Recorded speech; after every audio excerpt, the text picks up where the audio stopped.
Yeah, today I want to talk about why I think the Lakers are a lot better than the Clippers right now, and if the season were to start today, I would pick the Lakers over the Clippers without having to think about it.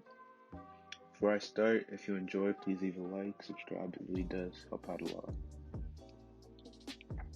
So going into last year's playoffs, the Clippers were favored over the Lakers because of their depth. Both teams have two stars, and I think it's pretty obvious that the Lakers have the better of the two stars. LeBron and AD are better than Kawhi and Paul George.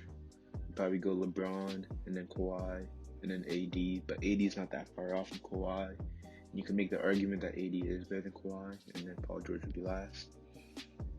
But yeah, it was the Clippers' depth. They had Lou Williams, who was probably the best six man.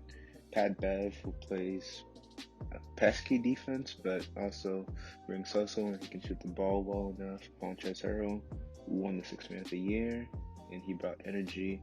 Marcus Morris, who was a great 3-and-D player who could also get his own shot. He averaged almost 20 points in the Knicks before being traded. And Reggie Jackson, probably one of the better backup point guards in the league last year. And he could really get hot anytime. He was a good playmaker, good get his own shot. And Andrew Shamet, who could shoot pretty well. And Zubac, who was an okay big, not bad, above average. But yeah, so this insane depth was really why they were favored over the Lakers, since the Lakers really didn't have anybody other than Rondo, who was a really good role player. Maybe you consider KCP or Danny Green, but they weren't nothing extraordinary, you know. Um, but yeah, so obviously this didn't really work out as they lost in the second round to the Nuggets. But this upcoming year, I think nothing would change in the terms of who's the better duo. I think LeBron, even though he's aging a little bit, he's still the best out of the four, and then AD and Kawhi are still 1A, 1B, whichever way. And then I think Paul George obviously is the worst of the four. Um, but the difference is in depth. The Lakers went out and made a ton of moves this free agency that they were unable to make last year due to them waiting for Kawhi to make his decision.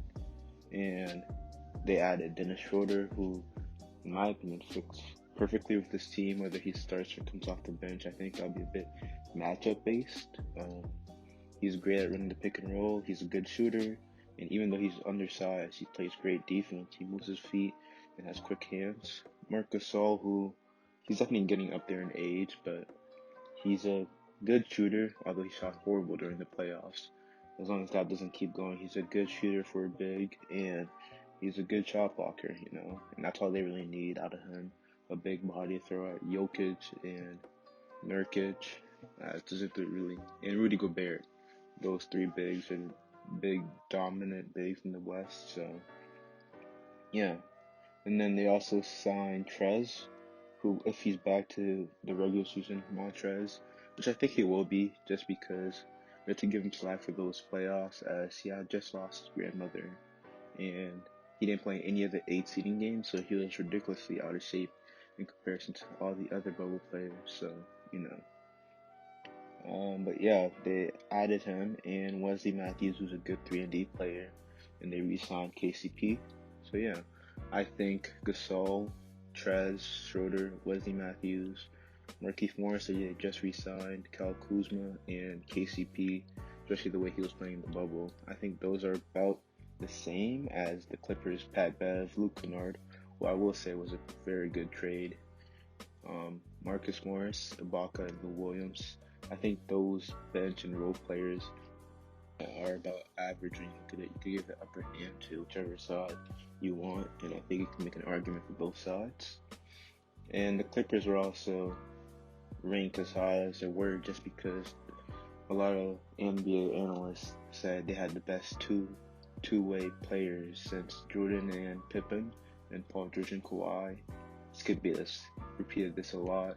But yeah, last year we saw the Clippers in the playoffs. They could not stop anybody, including Luka going crazy on them. Jamal Murray gave them buckets, and I think if they played the Rockets, I think the Rockets would have been able to beat them too. So I don't know if they would have been able to stop James Harden with all the trouble that Jamal Murray gave them and Luka. So yeah, Ibaka might help their interior defense and presence, but stop opposing wing guards.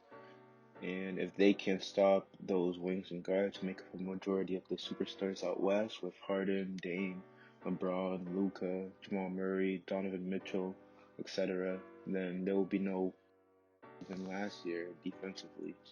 So yeah, if you look at that as how they're not getting better defensively that much, and offensively they added Ibaka and lost Montrez. They also lost Michael Green, who was a key player in the playoffs for them. So yeah, all those losses, and overall, the two superstars are still worse. And last year when it came down to it, it was just who had the better superstars. So that's why I think the Lakers would still be better.